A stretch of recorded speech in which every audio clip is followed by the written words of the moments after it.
Bonjour à toutes et à tous, bienvenue dans le Café de la Marine, c'est reparti. Bonjour Gilbert. Bonjour Virginie, bonjour à toutes et à tous. Nous sommes ravis de vous retrouver à la Cité de la Voile Éric Tabarly pour le tout premier café de l'année 2022. Une année qui sera marquée par la route du Rhum, puisque le départ de la 12e édition sera donné le 6 novembre prochain. Et il en sera évidemment en question tout au long des cafés qui vont nous conduire jusqu'au départ de cette transat mythique entre Saint-Malo et les Antilles. Et d'ailleurs, notre invité est l'un des plus titrés de cette épreuve. Vainqueur en IMOCA en 2006 et 2010, il fait son grand retour sur cette épreuve à la barre d'un projet inédit. Imaginez un catamaran de 18 mètres, en grande partie construit en fibre de lin, un bateau qui concilie performance et moindre impact environnemental. C'est l'audacieux challenge qu'a choisi de relever notre invité. Compétiteur reconnu dans le milieu de la course au large, c'est aussi l'un des marins les plus engagés dans cette discipline et il entend montrer que l'on peut innover, aller vite, tout en respectant la planète et les océans. Ce skipper s'appelle Roland Jourdain, dit Bilou. On l'accueille. Bienvenue.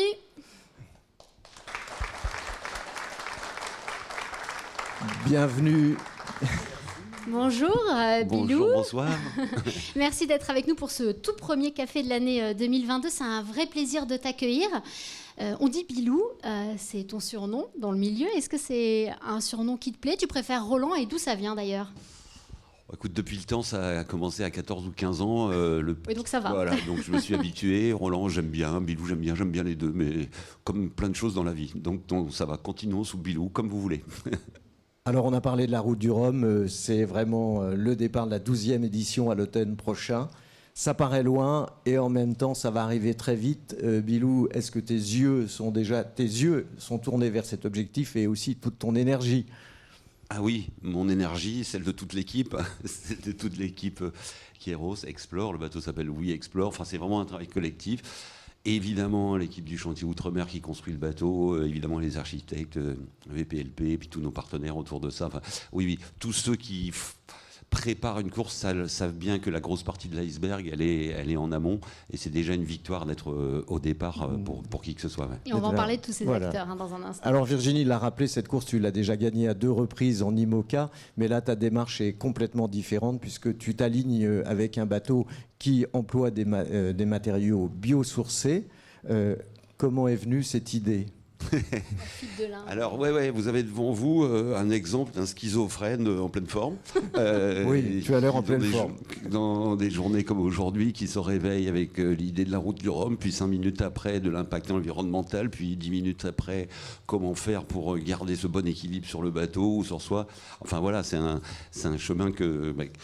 c'est un constat qu'on fait tous aujourd'hui. On a tous ces mêmes questionnements. Ça depuis plusieurs années, on en reparlera, mais ouais. Pas évident. En l'occurrence, le lin est venu comme ça. Le lin est venu de questionnements grâce ou à cause des navigations. C'est la décennie 2000-2010, moi, qui m'a amené à ces questionnements, à ce constat, parce que j'étais beaucoup sur l'eau, beaucoup souvent tout seul sur l'eau, ce que j'adore.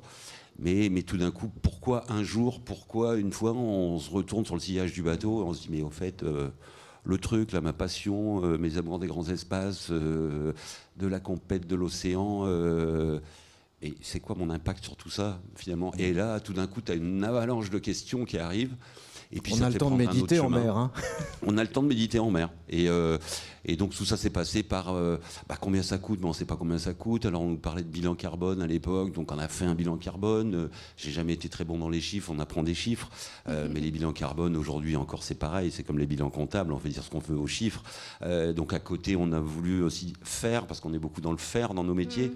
Et c'est comme ça que cette nature qu'on admire, qu'on subit et à laquelle on essaye de s'adapter sur l'eau, par les fibres végétales, mais aussi revenue dans le nez, parce que en fait la nature essaie de tout faire tenir debout depuis des millénaires, et le temps d'un petit siècle, on est passé un peu vite en oubliant tout ça. Donc voilà, ça a été le début du chemin. Aussi, ça fait une bonne dizaine d'années, ouais.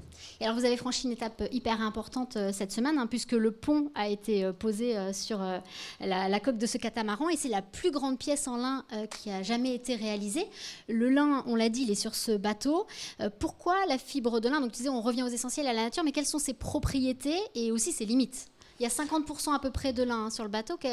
Comment a été placé le curseur et quels sont voilà, les propriétés. Ouais, donc We Explore, donc c'est un catamaran de 18 mètres. On commence à être dans la gamme des gros bateaux. On a commencé, ça fait plus de 10 ans, par des tout petits morceaux, de plein de genres de fibres, de la banane, du chanvre, du jute, du lin évidemment. Bon, vous aviez fait des petites pièces aussi, des surfs. Des surfs, donc à l'époque, parce que notre R&D était très intime, on va dire, et puis c'était aussi l'idée d'apprendre par soi-même. On est aidé par la connaissance générale. On a de la chance en Bretagne d'avoir un terreau aussi qui tire dans ce sens-là. Ici à l'UBS, il y a à l'Université de Bretagne Sud. Oui, il y avait un chercheur qui s'appelle Christophe Bellet qui travaillait beaucoup sur ça. Et beaucoup de jeunes qui s'intéressent à ce sujet aussi. Bien sûr, donc c'était favorable. Et puis bon, on s'est entêté. On a vu rapidement à la construction de notre premier bateau, le premier trimaran, le Goualaz, donc on avait fait en collaboration avec le chantier Tricat en 2013.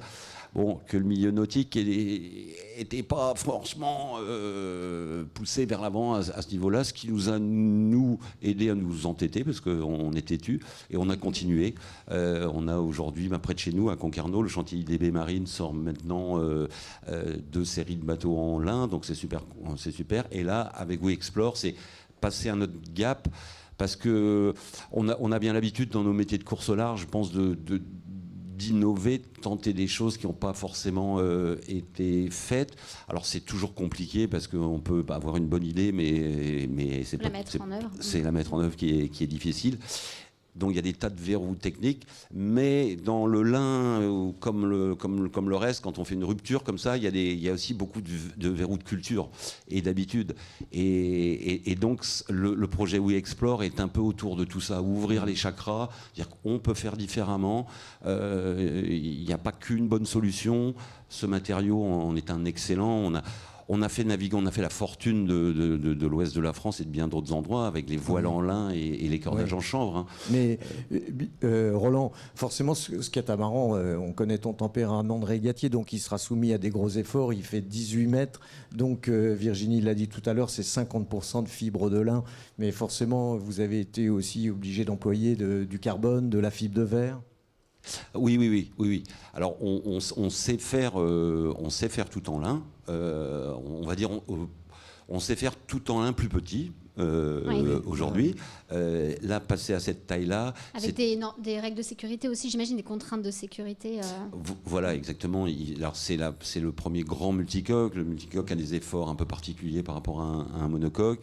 On a travaillé avec le cabinet VPLP et le chantier Outre-mer, qui a quand même son image et son prestige à garder, donc il ne voudrait pas que le lin se casse en deux au bout de 5 minutes. Sur un projet inédit. Tout ça, je pense que quand on travaillait avec l'équipe Safran, je me rappelle de Gérard Lepage qui me disait, dans un projet d'innovation, on ne fait pas plus de 15% d'innovation d'un coup, sinon on va à la catastrophe. Pièce curseur, fiabilité, innover, tout en allant effectivement, au bout, on était parti pour faire le bateau tout en lin. C'est possible, il aurait fallu un peu plus de temps, un peu plus de sous, un peu plus de R&D, un peu plus d'essais, un peu plus de tout. Voilà. Donc en fait, une grande partie des coques est faite encore en fibre de verre. Il y a 2 cloisons en carbone qui relient sur le parallélogramme qui structure. Ça. Le pont est entièrement en lin. Toutes les structures intérieures sont en lin et tous les aménagements. Et là, après... on pourrait en parler des heures, parce qu'on est sur la fibre végétale. Je pense que techniquement, le plus gros gap, là, c'est justement que par rapport à l'univers du chantier et des faiseurs dans ce domaine-là, l'idée, c'est de la diffusion au plus grand nombre. Les tissus ont été tissés par un tisseur mondialement connu, en fait, qui a vraiment pignon sur rue. Donc, c'est une passe dans l'industrialisation de cette fibre végétale. C'est un objectif à plus long terme. Voilà. Et tu parles d'industrialisation, et puis c'est aussi une collaboration avec un chantier. C'est la première fois que pour un voilier de course, tu passes à cette étape-là, sachant que tes équipes étaient présentes plutôt aussi pour l'intégration du lin. C'est assez inédit aussi comme collaboration. J'imagine qu'il y a des enseignements. Ah ben oui. Alors, il y a plein de choses. Moi, on apprend toujours, tous les matins, de toute manière. Mais Terre de Lin, qui est notre partenaire lin sur cette opération, je parlerai d'Explore après, parce que après, il y a l'idée On va en parler. Voilà, c'est ça. Mais techniquement, c'est des gens qui sont dans le lin, et en fait, on fait du lin comme on fait du vin. Donc il y a vraiment un amour et un savoir-faire de ça. Une passion derrière ça. Une passion, D'accord. c'est assez incroyable. Et pour arriver à un tissu qui va être régulier, qui va être je perds mes mots, mais qui va être une duplication possible, il faut faire des millésimes comme ça, et on garde en fait des lins des différentes années pour reprendre la même qualité de fibre. C'est hyper technique en fait. Oui, d'accord. Et ça demande un travail sur le long terme du coup pour arriver à sélectionner. Exactement. Et Gilbert parlait de bateau de course. Alors je mets quand même les choses. Oui, tu es dans la catégorie du rhum. Voilà. C'est une catégorie très ouverte. Voilà, c'est un bateau qui va faire des courses, mais le programme n'est pas du tout. Ne s'arrête pas là. Et ce bateau, juste pour qu'on ait bien en tête, c'est un Outre-mer 5X. Tu parlais du partenariat avec Terre de Lin. Et il y a aussi un partenariat avec Bureau Vallée. Qui entre autres est aussi le sponsor de Louis Burton. Et ça, donc c'est vraiment une expérience collaborative. Qu'est-ce que tu en retires ? C'est né en fait de l'envie d'aller plus loin sur le chemin. Alors le chemin professionnel qu'on a pris avec Kéros dans son entreprise. Alors sur la partie course au large, mais sur cette découverte et cette envie d'aller vers moins d'impact par les biomatériaux. Ensuite, il y a eu la création du fonds Explore, parce que quand on a ouvert ces tiroirs sur les fibres végétales, sur des façons de faire autrement et donc de regarder autrement, on a découvert ces explorateurs qui n'attendaient qu'une chose, c'est que la lumière soit mise sur eux. Oui, Explore encourage du coup et accompagne. Voilà, tout à fait. Et donc, quand le fonds de dotation Explore est né, Bureau Vallée a été un des premiers mécènes en fait à abonder dans le fonds pour la vision en fait qu'on avait commune. Et Bureau Vallée, ils ont une démarche assez incroyable dans le monde de l'entreprise sur cette notion de développement durable. Donc, c'est des partenaires qui viennent sur We Explore, et j'en suis le premier ravi. C'est complémentaire avec l'opération de Louis, qui est axée sur le sport, la performance, le tour du monde, etc. Et donc pour Bureau Vallée, ça remplit en fait toutes ces cases, et dans cette vision aussi de participer à faire mieux dans le cœur de métier de leur entreprise. Ça, c'est une partie qu'on travaille avec eux par We Explore, parce que dans le bateau, ce que je disais, il y aura d'autres matériaux. Il y aura des matériaux. Si la fibre lin qui est dans la coque a les vertus d'être naturelle, d'être moins énergivore que de la fibre de verre, de stocker du carbone dans le bateau, d'être plus agréable à travailler pour les ouvriers, la résine est encore pétrosourcée, tout du moins partiellement. Et à l'intérieur du bateau, on développe des choses où là, on est dans le 100% recyclable, compostable, et Bureau Vallée est là pour faire ce lien terre-mer, parce que dans leur métier, ils ont ça. Donc, il y a aussi le côté équipage, je dirais. Je parlais de Terre de Lin, c'est une coopérative d'agriculteurs. Voilà. Tu embarques les agriculteurs dans l'aventure, c'est bien. L'idée, c'est vraiment d'amener la terre sur la mer et de garder ce lien tellement fort sur notre planète que le vert et le bleu, ça sert à rien de vouloir protéger un coin si on est sale dans l'autre. Liés, ouais. Donc il y a vraiment cette unité autour du projet. Alors justement, Bilou, je crois que tu vas attaquer ta 4e route du Rhum, mais avec, du coup, on le voit là, une philosophie très différente des précédentes. La gagne, cette fois, c'est plus du tout une fin en soi. Alors, je parlais de ma schizophrénie tout à l'heure, on en reparlera après la route du Rhum, je ne sais pas du tout comment je vais la vivre. On te connaît. Mais... parce que tu es un compétiteur, c'est là quand même, c'est dans oui, il y a des trucs comme ça. Dès qu'il y a une ligne de départ... c'est pavlovien, et je pense que c'est notre souci à tous, quel que soit notre métier, c'est-à-dire qu'on a été éduqués à être bon, à être le meilleur possible dans un cadre de critères définis de performance, chacun dans son boulot, qu'on soit boulanger, coureur au large ou autre. Mais quand on imagine et on est obligé, on n'a pas le choix, sauf qu'on ne sait pas comment prendre le chemin, mais que demain, dès aujourd'hui, c'est la performance environnementale qui est primordiale si on a envie, nous et les générations futures, de vivre encore à peu près en harmonie sur la planète. Comment on va faire ? Donc quand on est coureur au large, on est hyper décontenancé. Parce qu'on a été... Il faut tout réinventer, finalement. Il faut tout réinventer. On a été picousé à la vitesse, puis picousé à la sensation de telle ou telle chose. Donc, faire passer le critère environnemental devant, il faut décortiquer les nouvelles règles de course. Mais avant de faire des règles de course, faut assimiler tout ça. Hein, je crois que... Et j'imagine aussi, parce que tu es un homme tu cours en solitaire, mais tu as toute une équipe derrière toi, et il faut aussi embarquer ces gens-là et leur faire comprendre que l'objectif, c'est plus seulement la gagne, et c'est pas forcément facile aussi de se dire, on a tout misé sur la performance, et aujourd'hui, il faut penser différemment aussi pour tes équipes, pour les gens qui t'entourent. Oui, c'est un boulot quotidien pour tous. Alors moi, j'ai de la chance dans la ruche Explore, en fait, Fondation.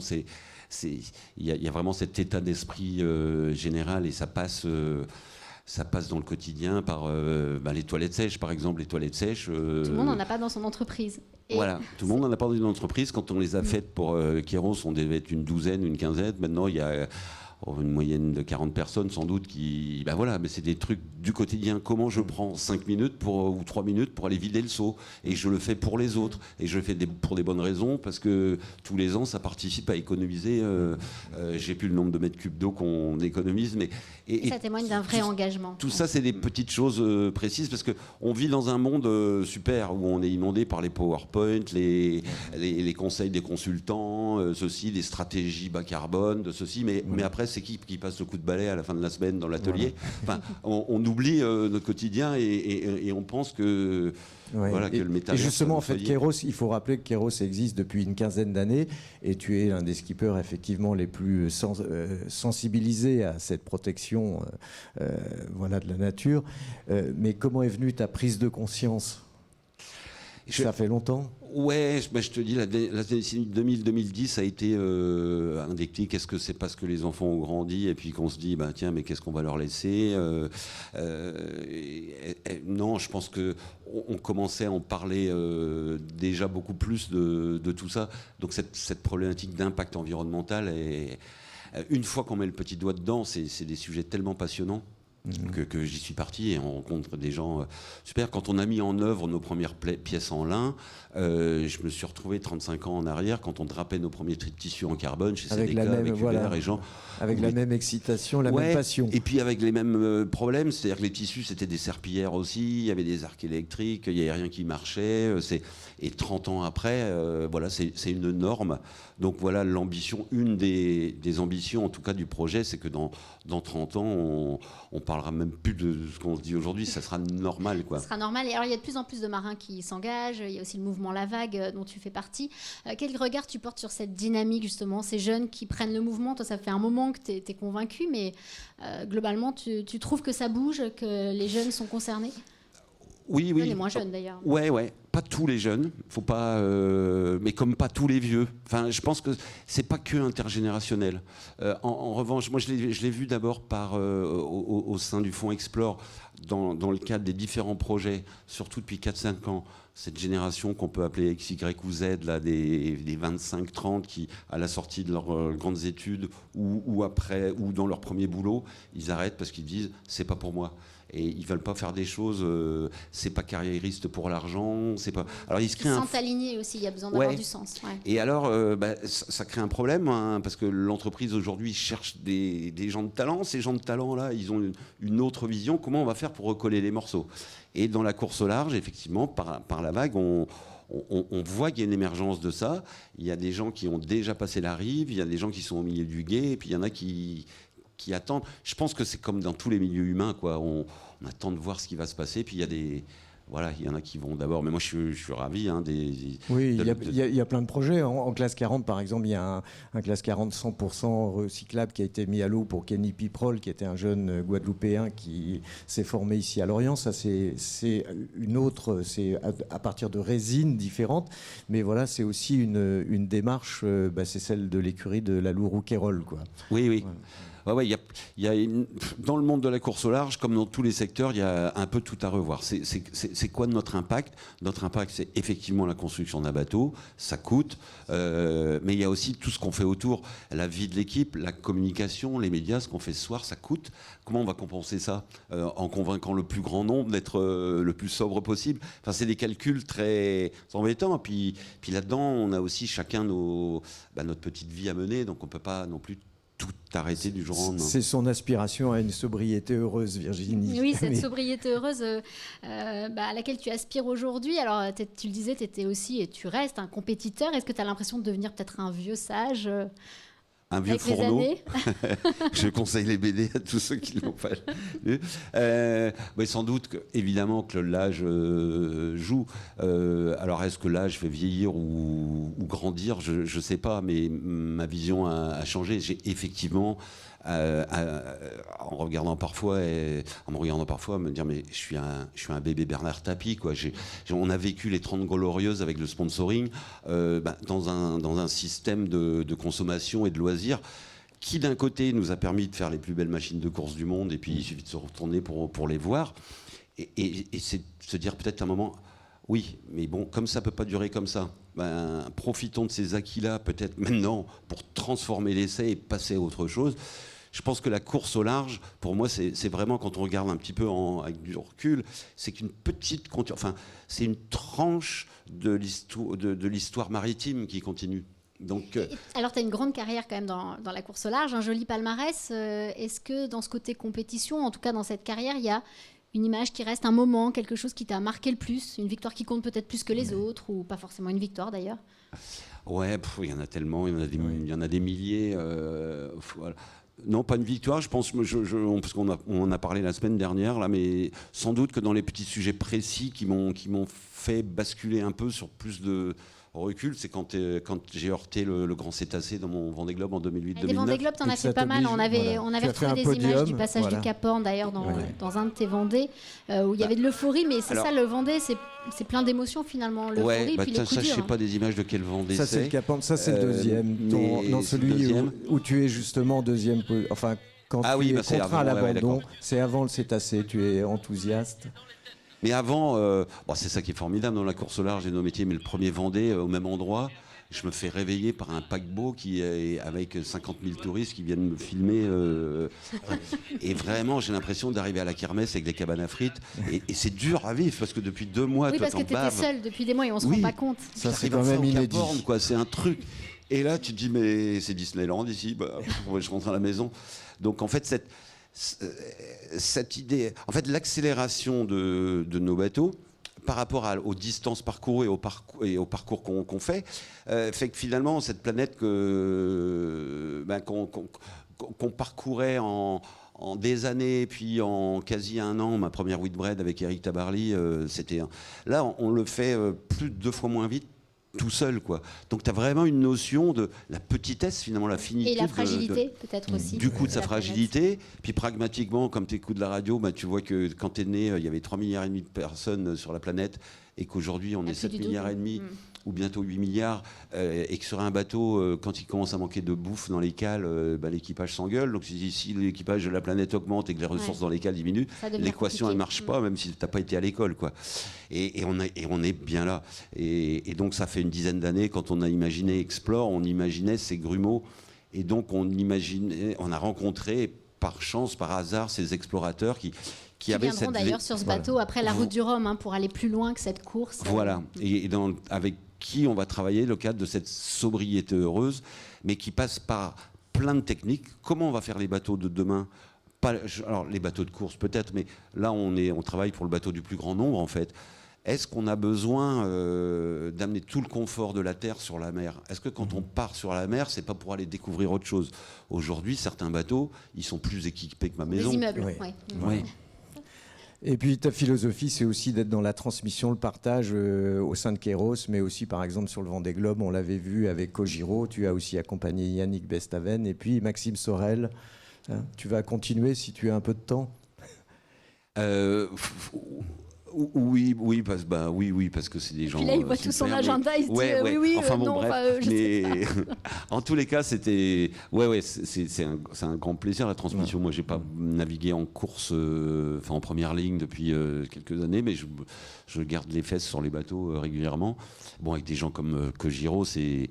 Bon, c'est un bonheur parce que déjà, professionnellement, c'est un super projet avec un super bateau, mais quand même, on n'a pas tous les jours la chance de vivre avec un Japonais pendant de longs mois. Et là, il y a toute une partie culturelle et une vraie partie. Richesse, c'est une vraie richesse. Et c'est un type assez incroyable. On avait eu beaucoup plaisir à suivre aussi sur le Vendée Globe. Le chrono tourne, juste cette info qui nous a fait de la peine, parce qu'on les avait reçus sur le plateau du Café de la Marine. C'est Romain Pierre et Alex Péac qui ont été obligés d'arrêter leur tentative de record du Tour du Monde à l'envers. Oui, suite à l'échouage de Use It Again qui est survenu le 9 février dans les canaux de Patagonie. Et effectivement, leur rêve d'être les premiers marins à réussir ce Tour du Monde à l'envers sur un multicoque a été torpillé. On le sait, donc le bateau a été déséchoué avec l'aide de la marine chilienne. Il est aujourd'hui à Ushuaia, mais les dégâts sont plus importants qu'imaginés. Et puis, donc Alex est revenu en Espagne, voilà. Et puis Romain lui va essayer de continuer malgré tout, coûte que coûte, de ne pas abandonner, de repartir quand même si évidemment c'est terminé pour le record. Merci Bilou d'avoir été avec nous, c'est déjà la fin. Écoute, c'était un bonheur, il y a plein de choses qu'on aura encore envie d'aborder, mais le chrono tourne, c'était un vrai plaisir en tout cas de t'avoir pour le tout premier café de l'année. Bon, je profite pour lancer, on cherche encore à agrandir l'équipage et partenaires sur We Explore, donc venez nombreux. Et merci de votre écoute. Merci beaucoup Bilou d'être venu dans ce Café de la Marine, merci à tous, nous on se retrouve dans 15 jours Gilbert, ce sera le 3 mars. mars. Bye bye.